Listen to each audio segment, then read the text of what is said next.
Audio Jungle. नमस्कार। आप देख रहे हैं इस समय द बहिष्कृत भारत और मैं हूं कृष्ण कुमार। अभी मेरी मौजूदगी सरबजीता गांव में है और यहां कई लगभग 11 तारीख से आमरण अनशन पर बैठे हुए हमारे सामाजिक कार्यकर्ता बाबूलाल शौर्य जी से जानते हैं कि आखिर अनशन पर क्यों बैठे हैं और इनका क्या मांग है और कहां तक इनका मांग जायज़ है। जानते हैं बाबूलाल शौर्य जी से। सर बताइए क्या उद्देश्य आप इस आमरण अनशन पर बैठे हुए हैं। सर देखिए, सबसे प्रथम बहिष्कृत इस न्यूज़ चैनल पोर्टल को हम नमस्कार धन्यवाद देते हैं। कम से कम आप इस इतने दूर आके जो इस प्रक्रिया की दशा और दिशा को देखने के लिए आप आए हैं, इसके लिए बहुत बहुत बधाई हो। ये प्रक्रिया है जहाँ 99.9% महादलित, दलित, पिछड़ा, अति पिछड़ा का यह क्षेत्र है और कई नदियों से घिरा हुआ यह क्षेत्र और बरसों से उपेक्षित यह क्षेत्र रहा है, जिसके लिए हम लोग 2017 में भी एक यही बगल में डेंगराही घाट है जहां हमने 17 दिन का भूख हड़ताल किया था, जिसका 15-15 किलोमीटर यहाँ के लोगों ने मानव श्रृंखला भी बनाए थे समाज को जागृत करने के लिए, जिसका फलाफल भी है कि प्रधानमंत्री सड़क की योजनाओं का जाल एवं अन्य तरीके सभी नेताओं का एक नज़र इस क्षेत्र पे जरूर पड़ा। लेकिन फिर भी जिस गति से विकास होनी चाहिए वह गति नहीं है, वह कछुए के चाल में है। और यहाँ चूँकि यह मैं खुद ही कहा कि दलित का ये महादलित का यह क्षेत्र जिसकी अनेकों समस्याएं हैं, यहाँ जो हमारी जो भी न्यू जनरेशन है, कम से कम स्कूल जो छोटे छोटे बच्चे हैं वो तो स्कूल तो बने हैं तो जाते हैं, लेकिन हमारी माताएं लगभग वो पढ़ी लिखी नहीं है। तो ये स्थिति है इस क्षेत्र का। इसके लिए हम लोग जैसे सर्वजीता होते हुए मांग किए थे पिछले बार, सुगर कोल सर्वजीता होते हुए डेंगराही पुल का निर्माण हो जाती, धरती स्वर्ग हो जाएगी। और एक ये बाबा मेटेश्वर धाम है सिमरी बख्तियारपुर में, जिसकी बहुत बड़ी कीर्ति है, जिस कीर्ति का एक अपना एक रूप रंग मतलब अपना एक पहचान है। और यह रोड जैसे बनेगा यह धरती खुशहाली की ओर आ जाएगी। यह धरती माता कत्याने के बगल से एक रास्ता जो जाती है डायरेक्ट माता कत्याने की ओर, तो यह धरती खुशहाल हो जाएगी। लेकिन इससे डेंगराही पुल का निर्माण एक प्रमुख मांग था।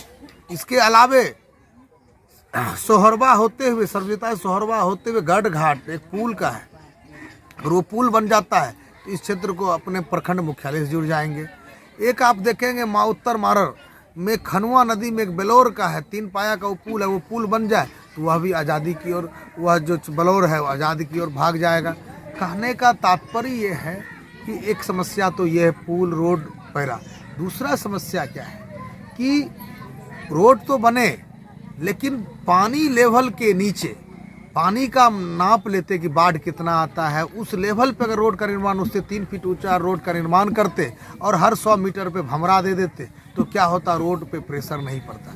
वही हाल यहीं से एक आवाज़ बन रहे हैं कि जैसे पानी क्या होता है, कोसी नदी जब बाढ़ आती है तो पानी भर जाते हैं, और जब अपने पानी अपने सिमट अपने दायरे में चली जाती है तो पानी खेतों में फंसे रह जाते हैं। तो यह भी एक समस्या है जो कि हजारों एकड़ ज़मीन जो कि पानी के चलते लेट बुआई होता है, बर्बाद हो जाता है, खेती समय पे नहीं हो पाता। जैसे कि आप देखेंगे गोगरी प्रखंड के अंतर्गत डोईठा और पैका और सर्किल नंबर 1 का एक पंचायत है, और बेलदौर के विभिन्न पंचायत में, अलौली के विभिन्न पंचायत में, और ये क्या कहते हैं खगड़िया का विभिन्न पंचायत, सहरसा के मैक्सिमम पंचायत की स्थिति यही है। एक डिमांड ऐसा एक मांग है। और चौथा मांग है कि जो एक सामाजिक मांग है, जो कि एक पूरे देश को एक नई क्रांति देगी और मेरी पूरे देश में खुशहाली आ जाएगी। जैसे विधवा और दिव्यांग, पहले विकलांग जिसको कहते हैं उनको दिव्य अंग के रूप से हमारे प्रधानमंत्री ने अच्छा एक नामांकन किया। तो दिव्यांग की अगर अभी 400-500 रुपये महीने मिलते हैं और हम लोगों ने कहा नहीं, कम से कम मजदूर जो 60 वर्ष तक कमाता है तो अपने घर को पालने में समय लगा देता है, घर के पालने में 1 रुपया बचत नहीं कर सकता है। उसी तरह किसान बचत नहीं कर सकता है। आप जवानी में हमसे ले लो और बुढ़ापा में हमको महंगाई के अनुरूप पैसे दे दो। 15,000 रुपया कम से कम अभी के रेशियो में दो और महंगाई बढ़ते जाओ, उस अनुपात में बढ़ाते जाओ। तो लोगों ने कहा, कुछ मित्रों ने कहा, कुछ समाज के लोगों ने कहा, अरे पागल हो गए हो बाबूलाल, ये संभव है कि कोई सरकार इतनी पेंशन दे सकेंगे? मैंने कहा रे, सरकार को अपना जेब होता है, पूछना। सरकार का जेब जो है हम लोग हैं, हम जनता है, हमारे टैक्स से सरकार का जेब भरता है। तो उसमें उदाहरण के रूप में मैंने बोला, अगर 1 रुपया पेट्रोल डीजल 108 रुपये पेट्रोल है तो लोग खरीद रहे हैं ना, डीजल 94-95 रुपये लोग खरीद रहे हैं ना। 1 रुपया यह का के ले, ये वृद्धा विधवा और दिव्यांग के लिए हम ले रहे हैं। कोई मना नहीं करेगा, कोई तेल लेने के लिए नहीं हम तेल नहीं लेंगे, ऐसा कोई नहीं बोलेगा। करोड़ों करोड़ रुपये सरकार के बजट में जमा हो जाएंगे स्पेशल टैक्स में, ट्रेन है, टिकट में। मतलब कहने का तात्पर्य है कि जितना भी टैक्स ले रहे हैं जिस भी चीज़ से, उसमें कुछ ना कुछ स्पेशल टैक्स वृद्धा विधवा विकलांग के लिए ले लीजिए। ये धरती खुशहाल हो जाएगी। हम नौजवान जो हैं वह तो मजदूरी भी करेंगे तो 400-500 रुपये कमा सकते हैं। और उसके बाद एक लालसा भी हम लोग को रहेगा, जब हम भी बूढ़े होंगे तो हमको महंगाई के अनुरूप सरकार हमको देखेगी, जिससे कि एक परिवार हमारी सेवा हो जाएगी। हमारे ज्ञान इंद्रिया रहते मेरा काम मेरा परिवार मेरी सेवा करने लगेगा, एक और पूरे देश खुशहाल हो जाएगी। एक यह मांग है।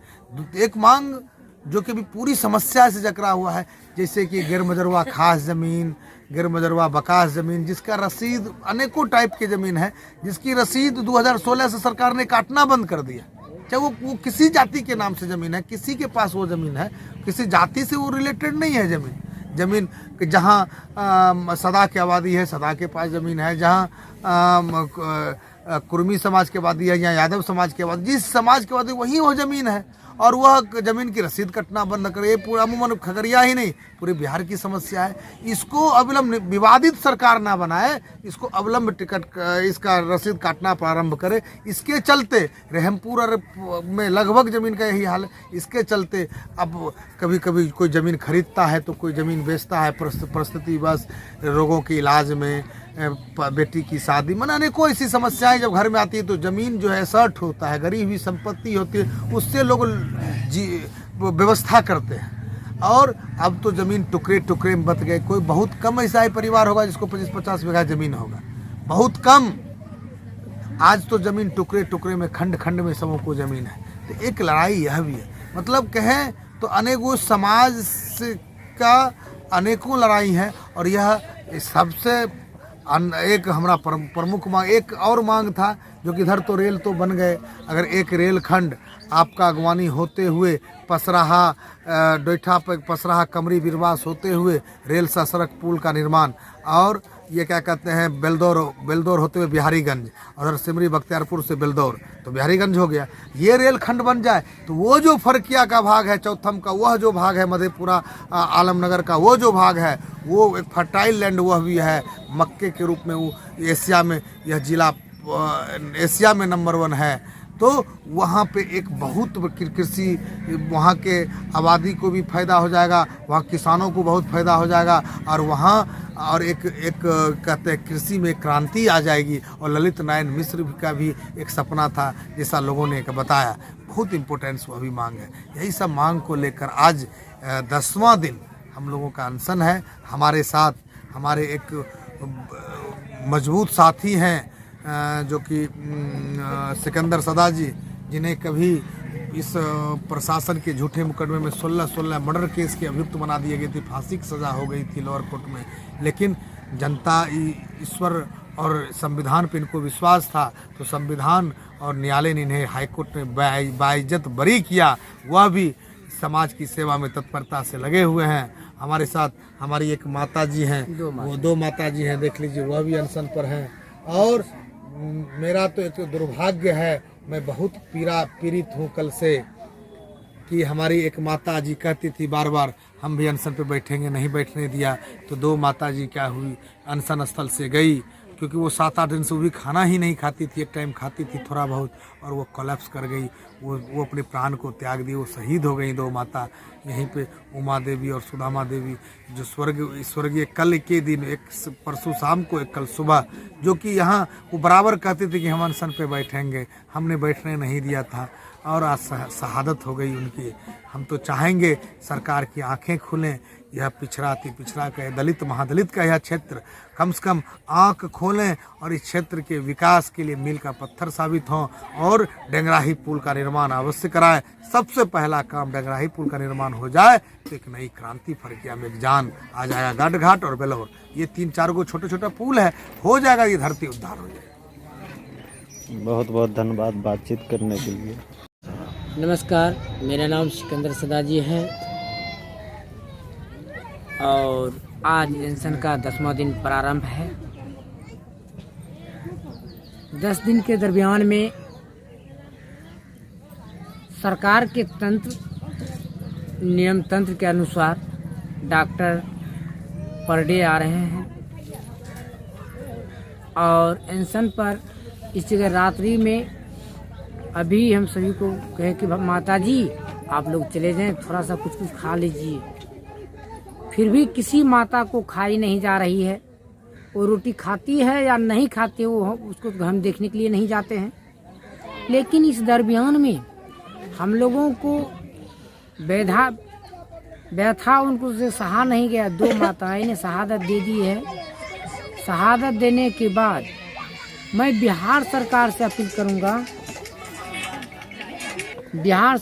अपील करूंगा, माननीय श्री नीतीश बाबू से। यह महादलित परिवार की माता थी, दोनों माताएं, और केंद्र सरकार से मैं अपील करूंगा कि यह दोनों माताएं जो शहीद हो गई है, इस कोसी दियारा क्षेत्र के पेट में, सहरसा और खगड़िया के सीमा पर जो कोसी के जो पेट में पाए जाते जितने भी गांव बस्ती, उन दोनों की विकास के लिए जो अपनी शहादत दे दी है, उनके लिए मैं सरकार से विनय और अपील करूंगा। उनके शहादत के बाद मैं नीतीश कुमार बाबू से पूछना चाहता हूं, माननीय बिहार के मुख्यमंत्री से, कि और अब कितनी माताएं की शहादत आप लीजिएगा माननीय नीतीश बाबू। मैं माननीय श्री नरेंद्र बाबू से पूछना चाहता हूं, अब और कितनी माताएं का आपको शहादत चाहिए। और इस जगह अनशन पर बैठी हुई लमसम जो है 25-30 महिलाएं हैं, लेकिन वह कह कर नहीं आती है कि हम खाना खाते हैं या नहीं खाते हैं, या तो उनको देखने के लिए नहीं जाते हैं। लेकिन हम सभी माताओं से माना करते हैं कि माता अभी आप अनशन पर नहीं बैठी। फिर भी माना करने के बावजूद भी 5 माताएं अनशन पर बैठ गई है। इतना ही कहकर मैं अपने वाणी को विराम दे रहा हूँ। जय हिंद, जय भारत। मांग क्या, किस मांग को लेकर के आप लोग बैठे हैं? हम लोगों का मांग है, सब सर्वप्रथम रोड, पुल, पुलिया का निर्माण हो पहला। उसके बाद मान लिया जाए बहुत से लोगों को, भूमिहीन लोगों को बांस का जमीन नहीं है, चास का जमीन नहीं है, यह भी हमारी मांग है। उसके बाद वृद्धा पेंशन, विधवा पेंशन और दिव्यांग पेंशन के विषय में, इन सारी बातों के विषय में तो हमारे भाई माननीय बाबूलाल भाई पहले ही बता दिए हैं। बस वही मांग है। बहुत बहुत धन्यवाद।